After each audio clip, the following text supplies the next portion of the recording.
Hello there, online pals. It's time to strap up and get ready for our mind-blowing video collection. We have mind-blowing information, the worst ways to spend money, things that are simply socially incorrect, and much more. This movie will take you on an emotional roller coaster. So, grip on tight and get ready to be impressed, appalled, and perhaps even afraid.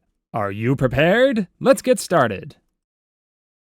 What cringy thing you did in the past still keeps you up at night? Story 1. When I was 12 or 13, I was homeschooled. My only real social interaction was at church, so I would get bored during the week and take the city bus down to the main transfer station around the time school was getting out, only to then take the bus back home with all the kids pretending to be one of them.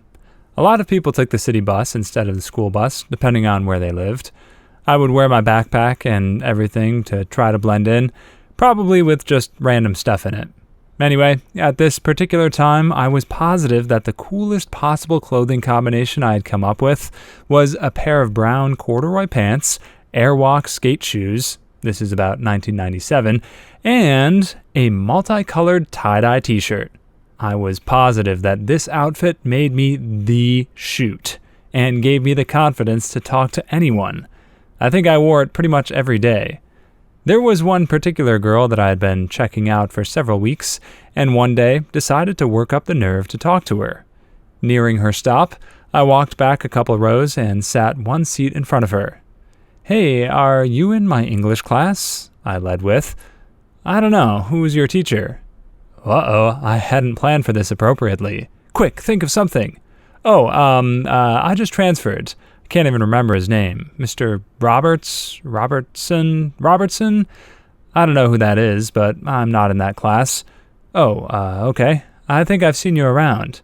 Okay. Gives me the cool story bro look. Before that was a saying. It was her stop, so she got off. Now this is where it goes from fairly cringy to cringe factor 1,000,000. As she gets off the bus, I turn to a random kid I don't know who had been sitting in the row behind her, give him a knowing look and a thumbs up, and say, "Mission accomplished." He just stares at me. I get back up, go back to the front of the bus, silently patting myself on the back for my cool, smooth interaction. I'm not even exaggerating that this has kept me awake occasionally for almost 2 full decades. Story 2. In 6th grade, I started playing Guitar Hero 3. That was my intro into any music differing from hip-hop. So I basically threw the entire track list onto my iPod and would walk around campus air guitaring. Or more like air guitar heroing, I guess. Anyway, one day in class, my teacher asked the class if any of us played an instrument, and the conversation went like this. "Noob 21, don't you play guitar?" No, I actually play Guitar Hero. Basically the same thing. I do actually play guitar now, and this thought makes me cringe so much. I was a high school teacher, and I agreed to host the newly formed video game club. They would bring a console every week and play some game on the LCD projection system. One time, this kid is killing it on some really hard mode Guitar Hero song, and everyone is cheering him on. And it's actually somehow almost as amazing as it is lame. He gets done, and without giving it much thought, I ask him how much he plays. He responds 3 to 4 hours a day.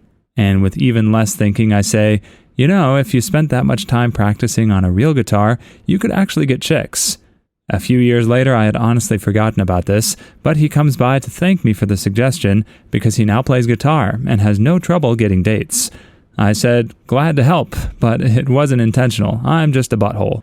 Apparently, Post Malone got into music because of Guitar Hero as well. When he had mastered expert mode, he asked his mom to buy him a real guitar for Xmas, so he could start making real music of his own. Pretty cool. Story 3. During one of my classes, my phone rang and the teacher looked at me with anger. I pulled it out and, instead of just canceling the call and apologizing, I checked who it was, my dad, and I said that he never calls like that, so it must be something important. The teacher said she didn't care. At this moment, the whole class was looking at me, so I had to continue. I kept insisting that it was important, although I knew it wasn't, and proceeded to leave the classroom.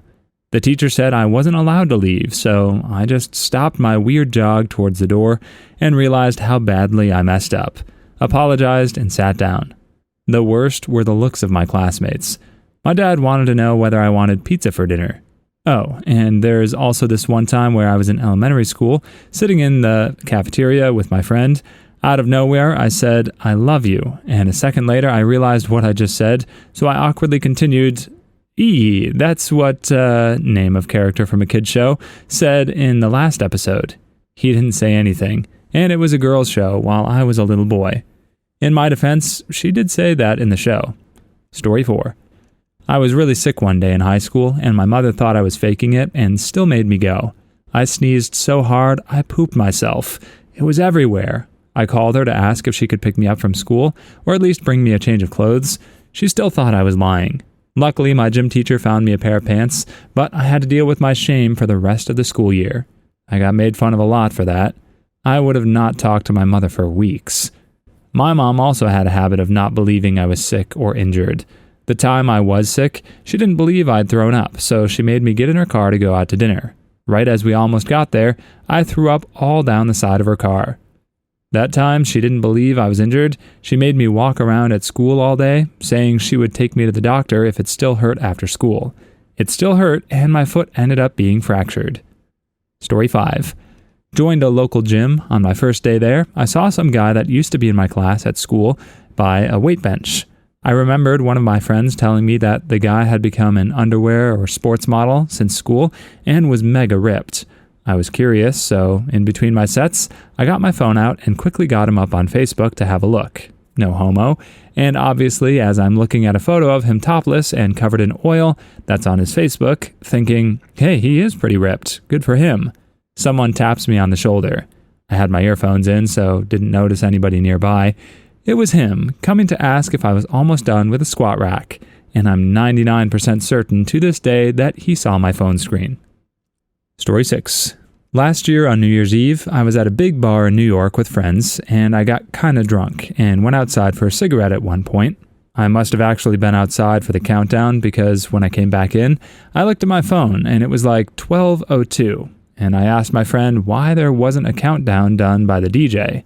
I couldn't really hear what he said, so I went up to the DJ and asked to use the mic, and I did a second countdown in front of the entire bar, with hundreds of people, starting at 30, and no one joined in. I love the starting at 30, awkward enough as it is. Story 7. When I was in the first year of high school, I was in a show where we were divided into groups. In my group, there was a girl who had recently become a mother. I remember that right before one of the shows, she was standing with her friends and being very negative about the show, and said she wished she didn't have to do it. For some inane, insane, idiotic reason, I thought it would be hilarious to say, "Do the show or I'll end the life of your baby." She never spoke to me again, and I will never forget the way she and her friends looked at me. I cringe so hard every time I think about this. Story 8. I ran just like Naruto throughout high school, from switching class to class, during lunchtime, catching the bus, etc. I always thought I was cool. Sigh. There's always that one kid who runs around high school like a creature. I still remember the girl who did that at mine, and I graduated more than 10 years ago. Did she run across the graduation stage with her arms back too? Unfortunately, she did not, but the running got more horse-like with every year of high school until she was full-on galloping from class to class, doing that horsey head movement with her hair, or mane, blowing in the wind behind her. Story 9. My coworker and I were taking the stairs to get to my office to be healthy. He mentioned my skirt was on crooked, so I readjusted it as we stepped out, and a bunch of the bosses were there, staring at two people coming out of the emergency staircase, all flushed and sweaty, and one of them readjusting her skirt. The raised eyebrows were bad enough. The smirk from this really pervy boss was the worst. Was that boss by chance Robert California? There is no such thing as a product. There's only intimacy. Everything is intimacy. You know what I'm saying is a universal truth, Toby. Story 10. In middle school, we had this mean cooking teacher that everyone hated. Until our last year of being there, she seemed to lighten up a lot.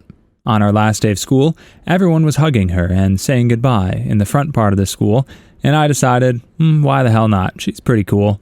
So as she was walking up the walkway towards me, and I put out my arms to hug her, well, she walked right past me, and I hear laughter from behind me, and it's my crush and her friends dying of laughter. Still kills me to this day. Story 11. My fanfiction.net account.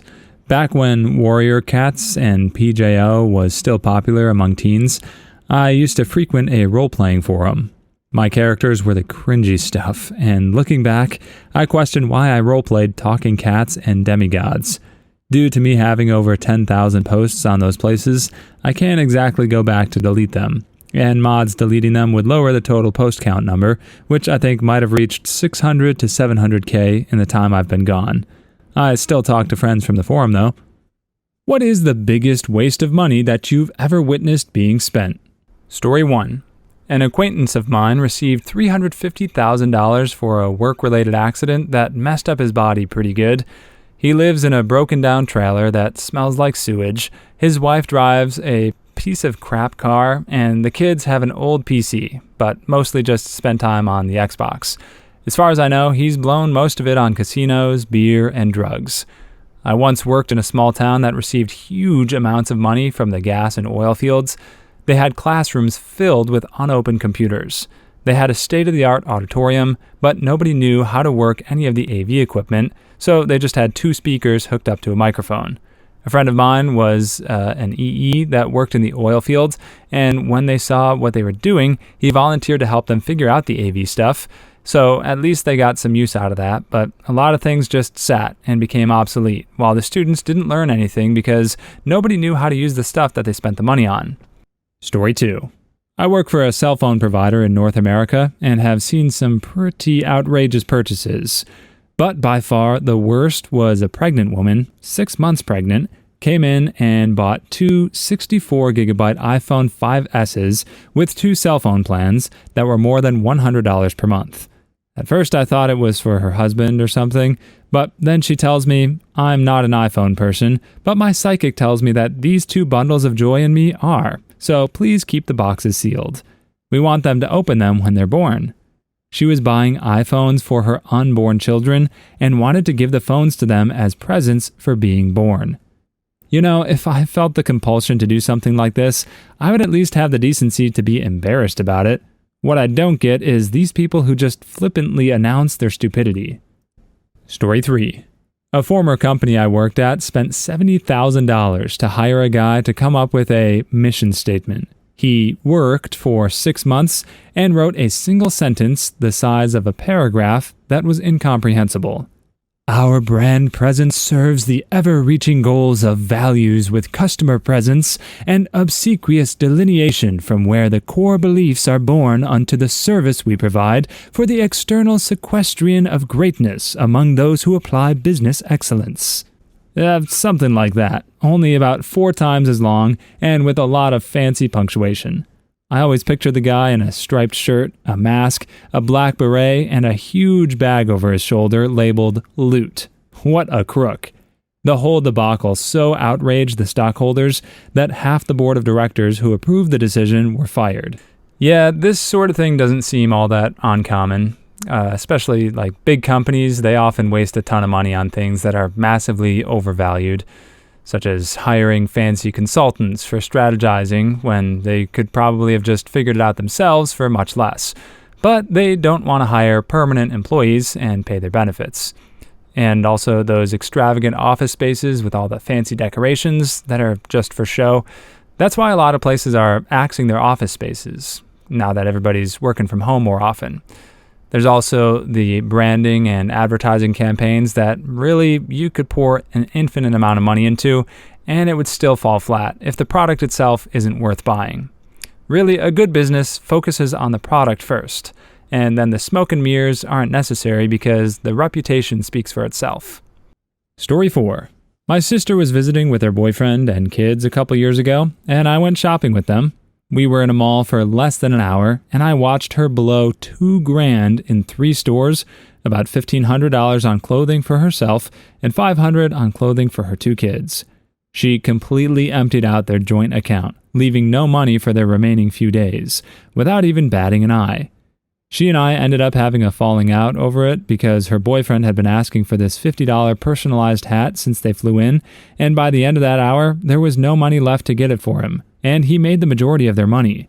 Also, more recently, she spent over $1,000 renting out an entire club on a Friday night for her best friend's birthday, with food, and something like 8 people showed up. Being as frugal as I am, it's been difficult for me to listen to her stories of all the things she's bought for her and her friends when she can't even pay her bills, and is constantly calling our parents for money. Story 5. I had a friend in college who was a student loan abuser. When we first met our sophomore year, he had pretty much already worked his way through one loan, at which point he had decided to completely switch his major and basically restart college. His immediate family members had such bad credit that nobody was able to co-sign on a second student loan until another friend's mom generously stepped in and signed. The first thing he did with his new loan was buy a nice car, and I'm pretty sure he studied for another year before dropping out of college, completely broke with no degree to show for it. Student loans ain't nothing to mess with. Crap, I just feel sorry for the mom. Story 6. I used to work in a high-end electronics store. You guys think Monster Cable is a rip? I've sold people thousands of dollars worth of cables. The worst example I can think of is a guy that wanted high-end speaker cables for his rear channel speakers in a surround sound system. I think they wound up at $1,000 for each speaker. Total, we're talking about over $5,000 in cables. And those 10K plus HDMI cables that market themselves delivering better video quality, and they're not even full silver, just gold-plated. Digital cables have no difference, as long as the packages are delivered. Remember this, guys. Story 7. My city is spending $140,000 to rename the local airport after a president who isn't from here, and probably never visited here, because a couple of local radio DJs started a petition. I'm just glad they worked out all the important problems first. My old town decided that instead of holding a vote or write-in competition to come up with a slogan, they would pay a professional marketing firm 6 figures to design a slogan custom to our unique values. They came up with Rah Rah Town Name. Those 3 words cost us over $100,000 and became the slogan of a 100,000 plus person town. Story 8. My brother got a $4,000 tax return. He has 2 kids and lives with our parents. Instead of spending the money on like 7 months rent, he spent over $3,000 in parts on his Plymouth Neon. Body kit, turbocharger, intercooler, and rims on a 20-year-old piece of crap car. He just recently totaled it because he drives like a butthole. Oh, and he will be 31 years old next month. I'll never understand why people spend that kind of money modifying crappy cars rather than buying better ones in the first place. Okay, I kind of understand, but it's stupid behavior. Story 9. My ex-girlfriend made a lot of life decisions based on a psychic she knows in her home country. Apparently, her family have been consulting this woman for decades. This psychic knows her family so well that she can basically make lucky guesses, or just do cold readings, which her family then fits into their situation somehow. Usual psychic stuff. When we broke up, which wasn't the psychic's advice, but my common sense, her family prioritized consultations with this psychic as an important expenditure, as buying food. I don't know how much they spent on seeing this woman, and I hope I never know. Story 10. I used to work at a place that did FedEx. One day, a woman comes in with a Costco-sized case of Kraft dinner. She wanted to ship it overnight to France because her grandchildren wanted Kraft dinners, but they didn't have any in France. I informed her it would probably be cheaper to catch a red-eye in France and cook it for them herself. And she shrugged again and said, "But I have plans for supper tomorrow." So I look up the cost for her and inform her it comes to $2,800. She just shrugged and said, "Sure." Story 11. My ex-girlfriend had an obsession with phone psychics. Not all at once, but over the course of a single year, she spent over $15,000 getting life advice from multiple psychic lines. No one in her circle of family or friends could convince her to stop. I haven't spoken with her in a few years, but I wouldn't be surprised if she's still wasting her money on them. I had a friend with that problem too. Her issue was with a real live psychic who would make crap up and need money to make her charms and protections against evil. It was weird. Story 12. In Scandinavia, mostly Sweden, we have something called vasking. It's when you pay the bartender to pour a bottle of champagne in the sink just to show how wealthy you are. It's widely considered to be a butthole move, but I saw this one D-bag do it with a $2,000 bottle to impress some bimbos, with great success. I wanted Fedora to whip the crap out of him. I would be surprised if he bought the bottle, gave a glass to the girl, and the rest to other patrons who he didn't even know. That would be so much cooler than wasting it. Story 13. Freaking Starbucks, man. I worked there briefly in a suburb of Chicago and couldn't believe how much money people would blow there on a regular daily basis. It's one thing to treat yourself. It's one thing to grab your coffee every morning. It's a whole different animal when you, your husband, and your kids are getting venti frappuccinos every day, spending like $15 each time on total garbage. I heard a lot of, "I need my coffee." But come on, if you need your coffee, get a tall coffee for $1.35, not some sugary garbage for $5.75. What is considered socially unacceptable for no reason? Story 1. Accepting something that someone offered you. This is mostly in the Middle East, I think, but it's really frustrating for foreigners because a foreigner will never know the correct time to accept an offer. If someone offers to buy you dinner, there's a very delicate balance of refusing and accepting. You have to refuse like 4 to 5 times, but if you refuse more than that, you'll also offend the other person. But if you don't refuse it several times adamantly, then you'll look greedy and selfish. If they fail to offer it insistently for like 4 to 5 times, they'll look like they didn't mean the offer, and they aren't generous. A lot of Middle Easterners are shocked when they come to a Western country, and they say something like, "Hey, let me pay for this." And the other person says, "Oh, okay, thanks." Shocked Pikachu face. It takes a while to get used to the fact that Westerners will just take you up on the offer. At first, it feels like Westerners are greedy, and they want to take advantage of your generosity. But that's not the case. It's just a different culture, and it makes more sense to accept an offer straight up instead of a whole theater production first. But Middle Eastern people need that theater production to feel everyone's been proper and polite. One time, a group of us were in a Middle Eastern country, and in a way to celebrate our friendship, they wanted to put on a show for us. This is when I learned a major difference between Western culture and Arab culture. See, Arabs will keep a show going until their guests leave, and Westerners will stay until the end of the show. So we had two groups of people becoming increasingly frustrated with each other because the Americans won't leave and let us stop performing, was clashing with, "Oh my God, can they just end the show already?" I say, "No, it's okay," once. Then when they insist the second time, I say, "Okay. I'm getting coffee. Do you want one?" "No, that's okay." "No, really, I'll grab it. What do you want?" "Oh, okay, thanks. Black, please." I just hate that I have to buy coffee tomorrow for them, and it's a perpetual, it's my turn to buy. I don't want to spend $6 every other day on coffee. But if I constantly refuse, then I'm the jerk. I also can get free coffee at work, but everyone seems to want to buy their Starbucks or McDonald's or whatever. Story 2. In some places, calling in sick because it's letting down the team or whatever. Screw off, I'm sick as a dog. There's little I will accomplish other than feeling like death warmed up, so you aren't missing out on much.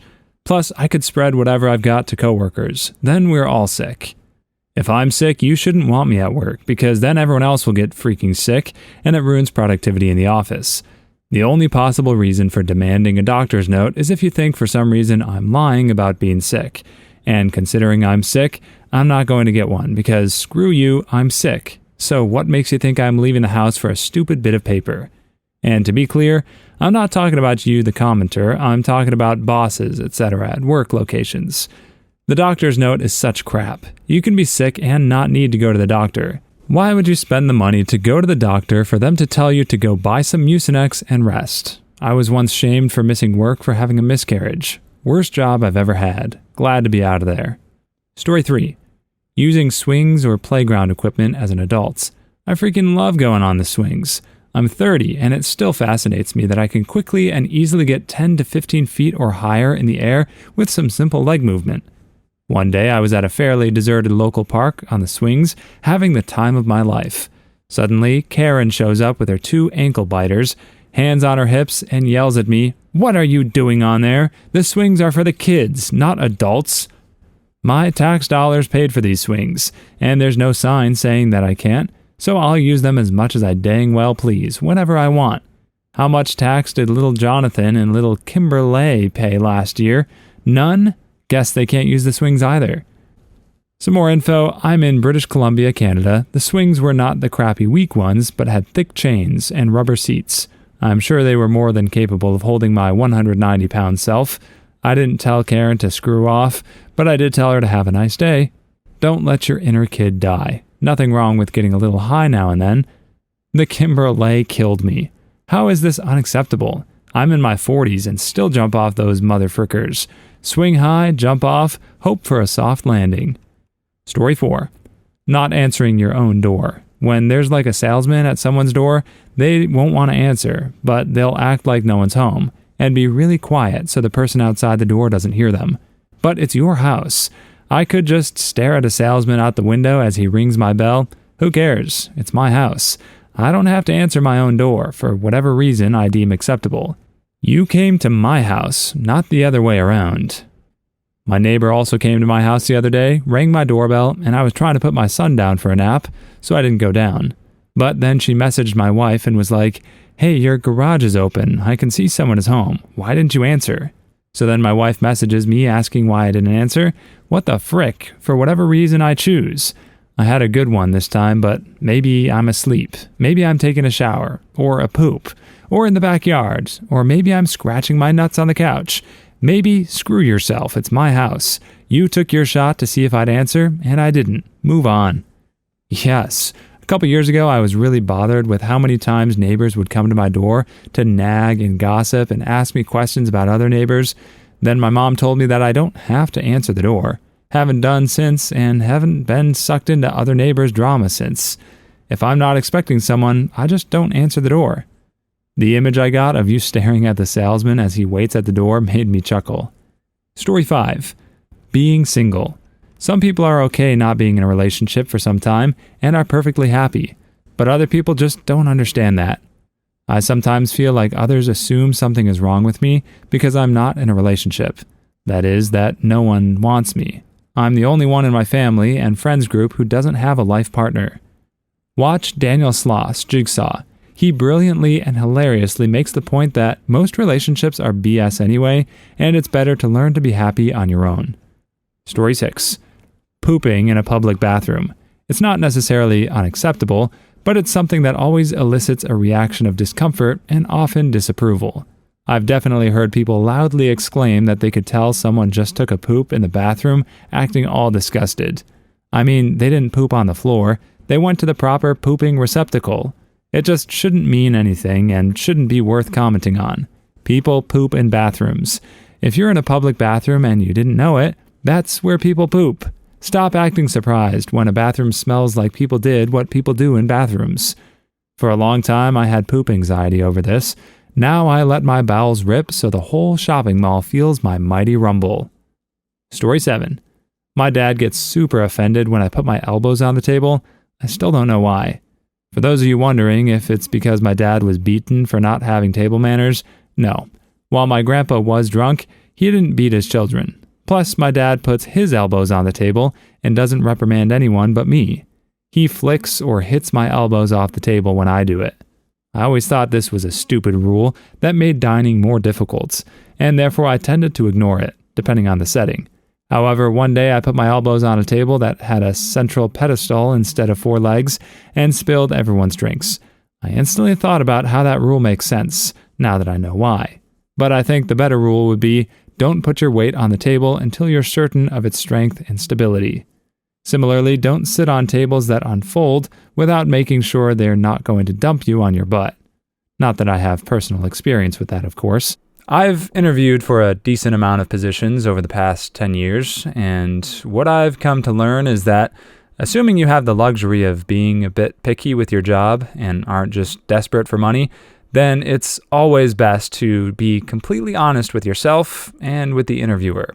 So if you honestly feel that you would get bored of a job after a short while, then you'd only be doing yourself a disservice by lying in an interview that ultimately leads to a job that you hate. But if you're honest up front, then sure, they may say no, but that does you a favor by cutting out jobs that are incompatible with your work style. So if you treat the interview as a search for something that fits your needs, rather than feeling like you have to dupe someone into believing you that you fit theirs so that they'll hire you, then you'll have a better chance at finding a true match. Story 8.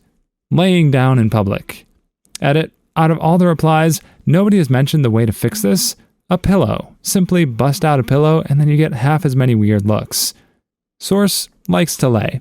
If you lie down on the floor in McDonald's, you get to meet the manager. Context and location is key here. Are you in the middle of the street, in the park, on the grass, on a shop floor, or somewhere else people wouldn't generally expect someone to be lying down? Story 9. Playing pretend as an adult without kids involved. There's nothing wrong with an adult man building Legos and setting up an epic adventure with them that plays out in his head as something amazing. It's escapism and very calming. Even in adults, it stimulates the mind to have a self-made adventure where everything is what I want. Oh man, this is exactly what Dungeons & Dragons are for. It takes 4 to 6 grown butt dudes sitting around playing pretend and makes it socially acceptable. So anyway, in answer to the original poster, middle-aged people playing Dungeons & Dragons. If you're going to sit in the basement pretending to be an elf, you might as well do it with friends. What single phrase, regardless of who says it, instantly ticks you off? Story 1. If that'll make you feel better, said in a totally patronizing way. In the original story, I went with my father to purchase a used car. I was 28 at the time and was looking at a 13-year-old car that was worth about $1,000. They were asking $1,400, and it needed a tune-up, new brakes, and tires. So $1,000 was all I was willing to pay. The entire time we were there, the salesman was trying to sell my dad instead of me, until my dad told him 2 times that it was my car, my decision. Once I negotiated the salesman down to $1,000, he left to get the manager to sign off on it.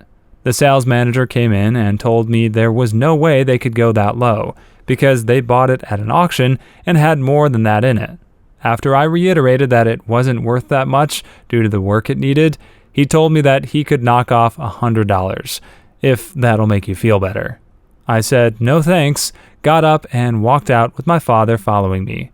3 weeks later, they advertised it for $1,200 in the paper, and 2 weeks after that, it was listed for sale by someone else for much less. I already had another car by then from somewhere else, so I just laughed. Story 2. Calm down. I was having an issue with my battery in my car. I took it to a mechanic. He fixed the issue. I drove it home. Next day, I got in, drove it down the road, and my left front wheel started jacking up horribly. My car is the kind that you need to remove the left front tire to remove the battery. Whoever invented that deserves to burn in hell. I got a tow truck and took it back to the same mechanic. Turns out he had only put 1 lug nut back on. I started to raise my voice. He told me to calm down, and I could see my husband do a full-body cringe out of the corner of my eye, approximately 2 seconds before I went nuclear. To date, it's the only Karen moment I've ever had, but I feel I was fully justified. You don't get to frick up my car and then tell me to calm down. Ended up needing a new tire, rim, and battery because after all that stuff, his repair didn't even work. Justified as told. Ruling non-Karen. Sorry, what could have happened if you lived on a busy road? Totally justified and not a Karen moment. I work in retail, I'm used to Karens. Story 3. No offense, but the color scheme on your Civic engine is going to cost you a few horses and pork. Well, not to be racist, but do you have the time? Why are you asking me? You assume just because I'm white I have a watch? This is BS. Don't even give me this crap that you can clearly see I'm wearing a watch. On a side note, be careful about that phrasing. Reminds me of a story my mother told about from decades back. She really wanted to know what time it was. She worked in fast food at the time and was waiting for my father to pick her up after work. She asked a guy if he had the time. He responded that he should have known something like this would happen in that area. He thought she was trying to proposition him and was a prostitute. She really had no idea what he was thinking when he started reacting. She really just wanted to know what time it was. Story 4. You get what you get and you don't get upset. Since I was a kid, that stuff ticked me off. There's a store-brand soda vending machine at a grocery store by my house that sells cans of soda for like 35 cents. All the usual flavors are there. Dr. Wright, Mountain Mist, all the hits, all the classics. There's one selection, however, called You Got What You Got and You Don't Throw a Fit. I just couldn't resist. I pushed that button and out came brand grapefruit soda. I came so close to throwing a fit. Luckily, my wife likes grapefruit soda, so I gave it to her. Content like this is why I joined the internet. Gimme, never gets it. Makes me aggressively angry and I can't explain why. Story 5. The fad of calling any controversy, whatever gate, drives me up the dang wall every time I hear it. Is Richard Nixon really the only controversial character in history worth comparison? How hard is it to be just a little more creative? Well, now this is a conspiracy. This OP is trying to silence the truth. We have a new conspiracy to rave about. I call it Gate. Also, Watergate was not a water-related controversy. Are you thinking of Watergate Gate? Story 6. I could care less. It's I couldn't care less. Come on. What if they say they could care less is intentional? Maybe they are using an incredible play on words to say that they want to care less, but they can't help but care. After all, replying with anything resembling the words I don't care clearly shows that you care enough about the topic to comment on it. That's why anyone who says anything about not caring about something gets on my nerves a little bit. I could care less, but that would take effort, and I don't care enough to do the work. I blame the Breakfast Club. Also, should of. Story 7. You're too young to be tired. Hi, Karen. My grandmother-in-law is from Thailand and says this to me all the time. I have 4 kids and work 50-plus hours a week. I'll be tired when I darn well feel like it. You're too young to... anything is pretty annoying. Young people apparently can't be tired or depressed or anxious, can't have back or neck pain, can't decide when they want children or a marriage, can't understand any concepts an older person understands. Story 8. When anyone self-proclaims, I just have no filter, it's just an excuse to not be responsible for their actions. If anyone says this, just ask them to say the N-word. Nebraska? But don't you let me catch you saying that. Story 9. Good girl. This should only be said to people significantly younger than you. Example, me, 33, to 2-year-old that does something they were struggling with. My 89-year-old grandma to me when I managed to sew a stitch I was having trouble with. Or to dogs. Yes, I do agree with you. Excellent female. Story 10. Video games cause violence. Any stupid conspiracy theory that is based on a scary buzzword like radiation or phrases with toxins, natural, organic as an excuse for something being better or worse. It has ingredients I can pronounce. Seems to be a new one on that list. You know what's easy to pronounce? Lead. Doesn't mean it's good for you. You know what's hard? Well, mildly inconvenient to pronounce? Dihydrogen monoxide. It's water. F to the chemists who can pronounce all of the ingredients. Story 11. To a kid, I'll give you something to cry about. That's crap parenting. Stop crying or I'll give you a reason to cry. Like, what the frick? I said it before, I'll say it again. Parenting is one of the most challenging and complicated tasks you can ever take on. Most people aren't cut out for it. My mom said that to my brother. I say, yeah, go on, cry all you want. You won't make anything with it anyway. Sounds worse now that I wrote it and read it. Story 12. You know how women are. Boys will be boys ticks me off too. Useless apostrophes are my pet peeve. Me too, my guy. Plus, people still do not know the difference between your and there, and there. It's really not that complicated. Story 13. Just calm down. Get over it. If I can do it, so can you. You're not trying. You're so sensitive. You never listen. You always complain. I have insert mental illness too, and I can do this. That last one is rage-inducing. Mental illness is a spectrum of severity. I have GAD, but I can hold down a job and such. A frick ton of people have it more severe and need so many meds to function, they can't. Ah, I see you've met my ex. Story 14. Agree to disagree. What do you say in a situation where you clearly see that continuing the argument will just be an endless gaping pit for your time and energy, and you're clearly not going to reach common ground? The goal being to distance yourself from the argument without telling the other person to go doodle themselves. Yeah, it's best to back out of a tense debate when both parties are getting increasingly frustrated and common ground feels out of reach. Those conversations just leave me sweaty and angry, and I prefer to avoid that, especially with friends. Story 15. It's a prank, bro. Which, I don't care. Don't try that stuff with me. It's just a joke. It's a joke equals my stupid, unfunny joke is more important than your feelings. Ultimately, it's my feelings versus your feelings. It hurts to be rejected, so when you reject my joke, it actually must be that you just don't understand jokes. Oh, phew, saved myself from feeling something unpleasant. Story 16. The fact of the matter is usually followed by an opinion, not a freaking fact. My first reaction to this was, yeah, that's facts. At which point I realized it's definitely an opinion, which is ironic. Yes, thank you, this one bugs the crap out of me, because it's so often followed by opinion or incorrect or incomplete facts. I feel the same way about, if you think about it, followed by opinion. Hey, actually, I have thought about it, and I don't agree. Story 17. Happy wife, happy life. Just no. Happy spouse, happy house. That stuff's gotta go both ways. If you want to be happy for the rest of your life, don't make the pretty woman your wife. Listen to my personal point of view. Get an ugly girl to marry you. What is the dumbest thing your parents have ever gotten mad at you for? Story 1. My South Asian mom was furious when she found me texting a boy from school. She gave me this whole lecture about how this is against our values. I'm not allowed to date, etc.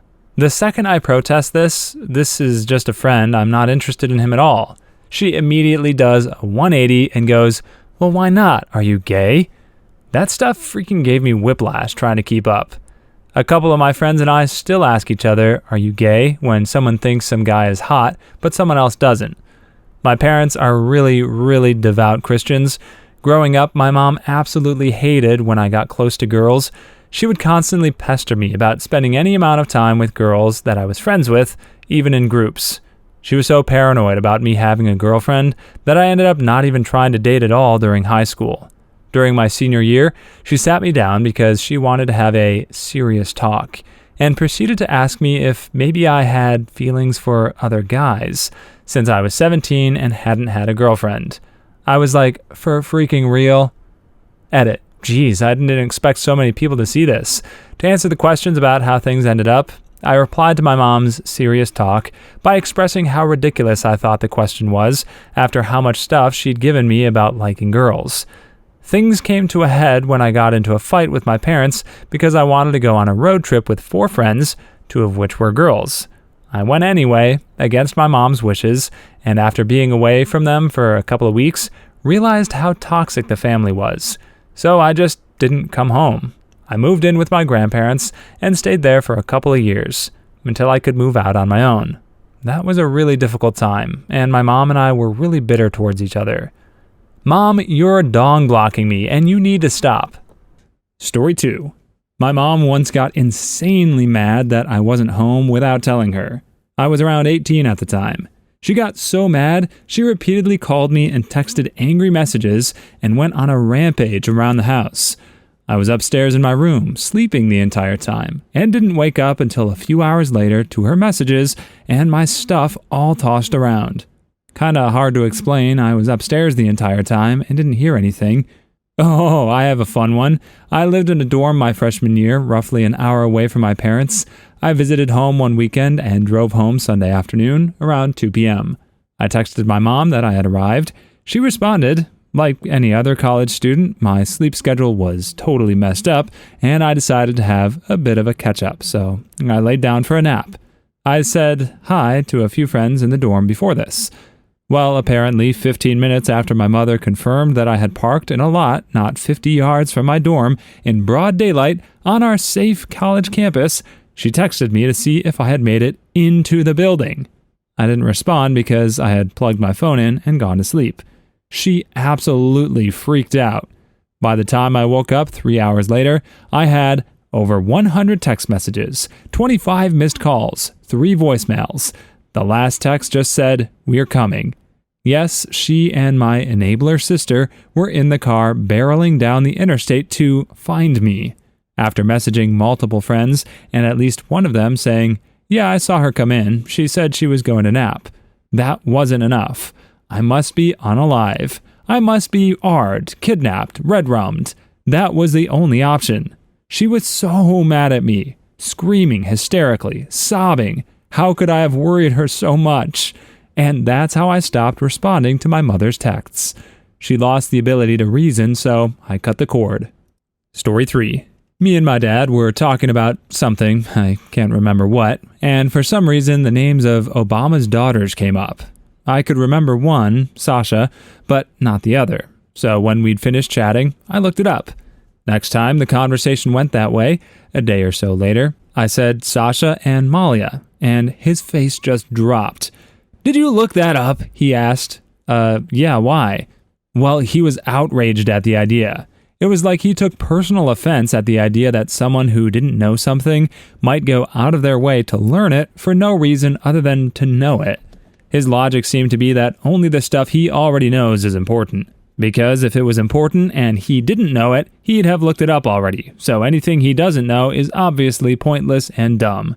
He's not fun when it comes to Trivial Pursuit. "Steve, you know I only read books I've already read." My dad does this too, though. He's literally said before, "Well, if I haven't learned it by now, it's obviously not that important." Dad, the world is always changing, and learning stuff like new routes to work, advancements in science, or even upgrading the skills you already have isn't an insult to what you've already learned. It's just building on your already present knowledge. I wonder if it's a generational thing. I would guess it might be a coping mechanism for people who are feeling like they've been aging a lot lately and they just don't want to recognize that they're getting old. The world keeps spinning and doesn't slow down just because you are. You either have to get with it or get left behind.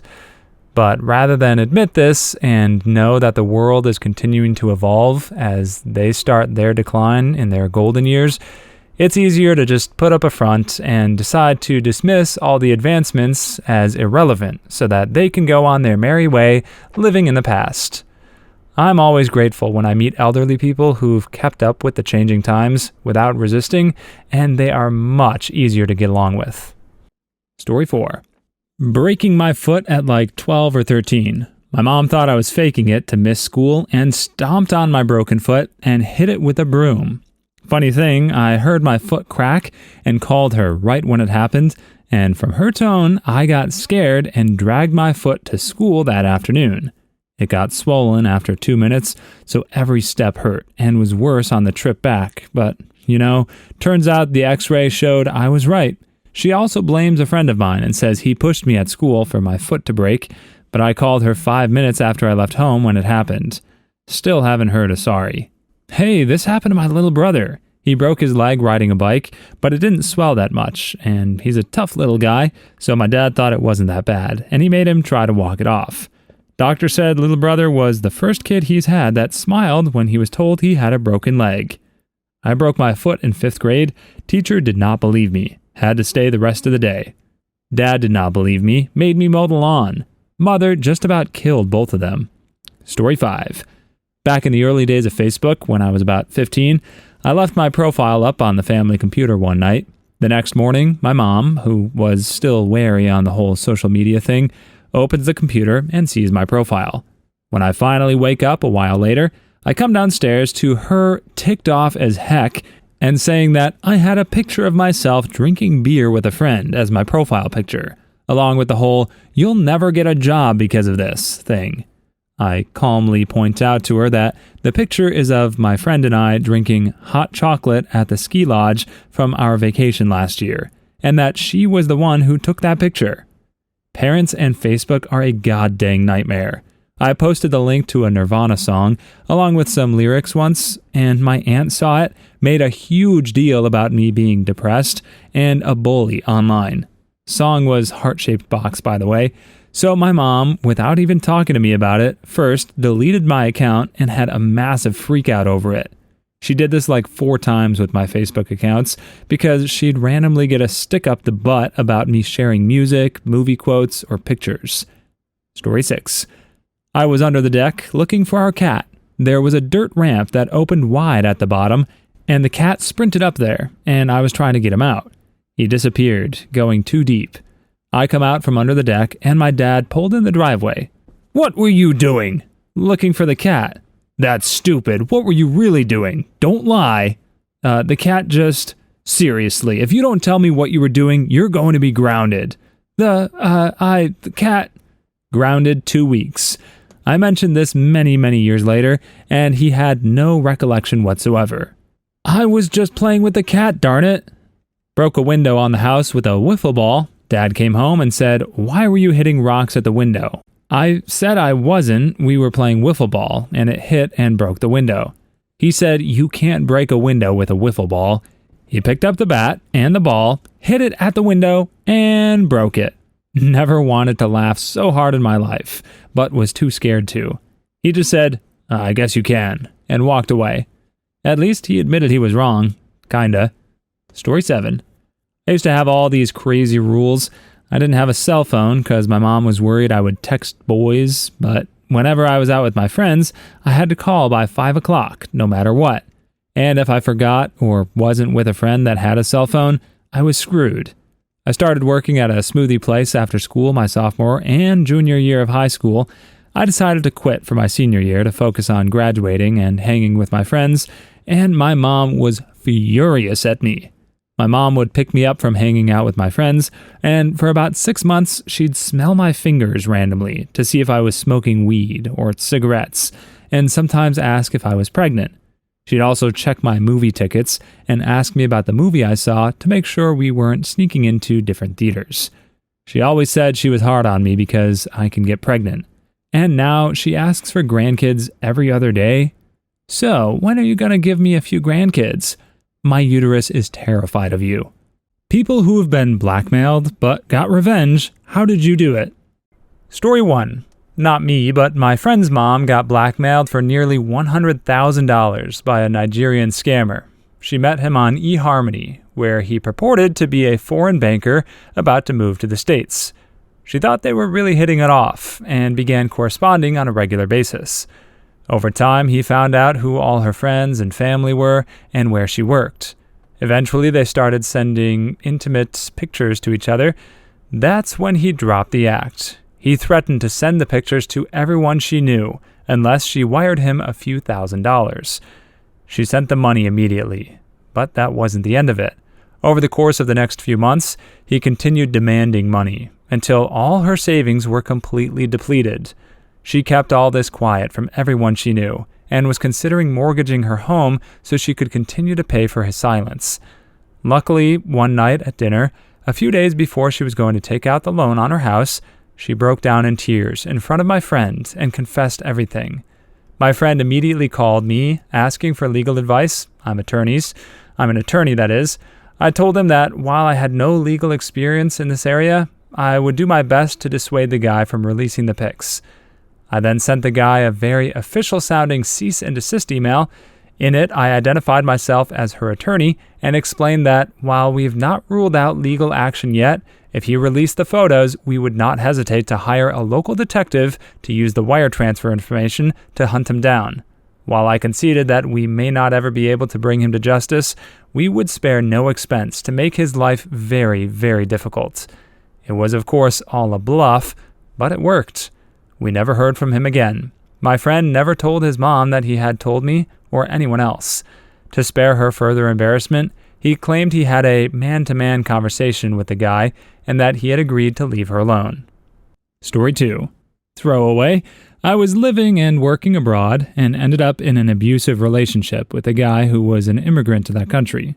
We had been casually dating when I was a student there, then returned home and we broke it off. Then I returned to the country, in a different city, to work. He showed up at my doorstep and then wouldn't leave. Things then slowly descended into a classic abusive relationship scenario. But the blackmail started when I wanted to travel with my friends to visit another country. He stole my passport and hid it, then forced me to agree to videotape one of our intimate times, or else I couldn't have my passport back. I agreed, and I got to go on my trip. Shortly after the trip, I left the country and returned to the US, and the blackmail began. He was extremely possessive and jealous, and would call me hundreds of times in the span of an hour if I didn't answer. During one of our fights, he showed me on Skype that he did not delete the video as promised upon my return from the trip, but that he still had it. He threatened me constantly that he would release the video and show all my friends, family, and coworkers if I didn't do what he wanted. For example, if I was sleeping over at a friend's house, he would make me Skype with him and show him everyone around me to prove I wasn't cheating on him. If I was at a bar, he'd want me to be on the phone with him, and he would need to audibly hear that I said to everyone that he said hello, so they would be aware I was his property. If I did not do this, I'd get threats. After a long time of this and developing severe anxiety, I found the courage to change my phone number. The threats continued for a while, still Facebook friends, but then I finally got courage to cut off all ties about a year and a half ago. He no longer holds the power over me and my life. Story 3. My friend Skyped with a random girl from the Philippines. They stripped and had fun times. After the session ended, she sent him a video of him touching himself along with a list of his friends on Facebook and his wife's Facebook accounts. She demanded $1,000. He was really scared of his wife getting to know what happened. He called me and asked for help. I asked him to tell her he's paying through company that processes international money transfer as a tactic, but never pay anything. Then made him ask her for more information, her full name, phone number, and address.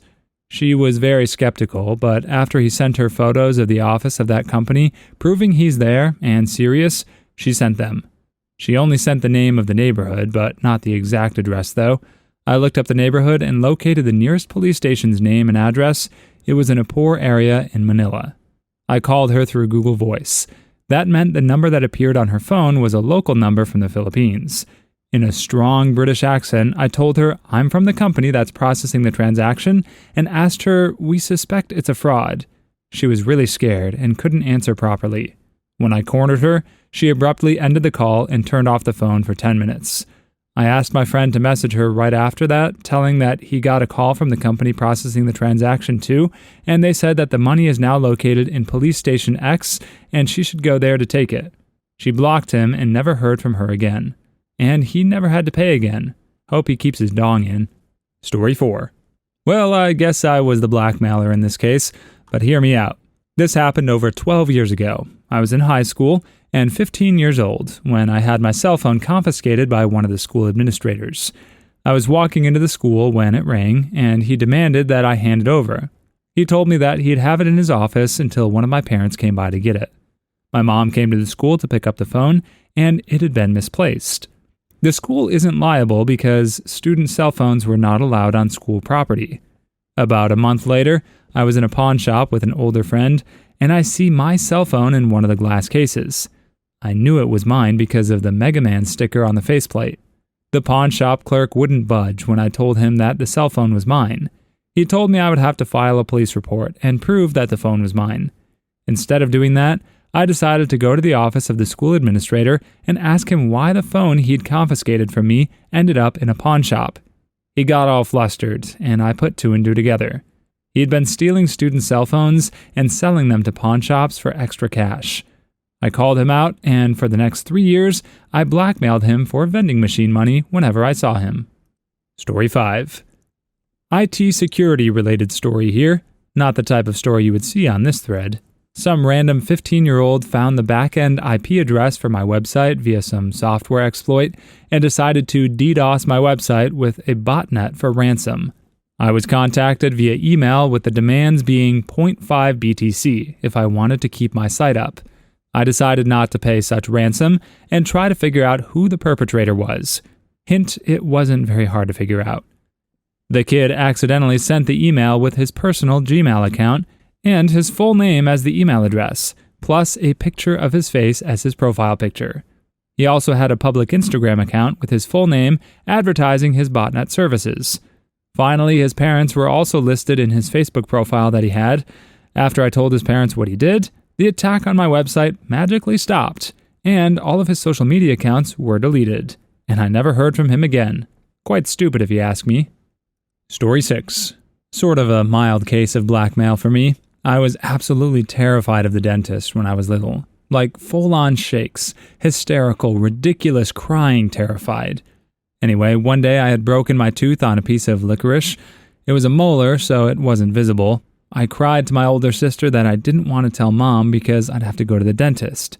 She took this as an opportunity to make me do everything she asked, or she'd rat me out and I'd have to go to the dentist. For the next year, I had to do her chores, her homework. She would beat the crap out of me and threaten to tell about my broken tooth. I was freaking petrified. The pain finally got so bad that I had to get help. Went in and got it fixed. Fear of dentist is gone. I will never forget nor forgive her for that stuff. When my mom found out she had been blackmailing me, she did nothing. Still chapped about it. Story 7. Not me, but a female friend of mine was dating a guy who always seemed to be low on money. He blamed it on high payments for a truck he had, which seemed odd, as the truck was in no way new nor worth that much. Well, apparently the payments were to his ex, who had found evidence, videos or pictures, can't remember such, that he had been abusing a young relative. Rather than turn him in, the witch blackmailed him for money. Eventually, he was found out anyhow, and when he got arrested and charged, the whole blackmail thing came out. My friend was pretty messed up after finding out she'd been dating a child molester, but honestly, I'd met the guy too, and it's not like there were any signs of it. Unfortunately, I don't think the ex was charged, but in my honest opinion, she should have been as a conspirator. Story 8. They wanted $15,000, or they wouldn't allow their daughter to sign the divorce papers. And also something about slandering, libel, as much as they could my name. Thing is, this is 2 years after his daughter left me on Christmas to go home and cheat on me and never come back, while also becoming addicted to heroin. I tried going through normal, amicable filing without a lawyer, which she just ignored. So this is after she was served with divorce papers formally from my lawyer, which was done because she wouldn't sign. He also emailed me this threat.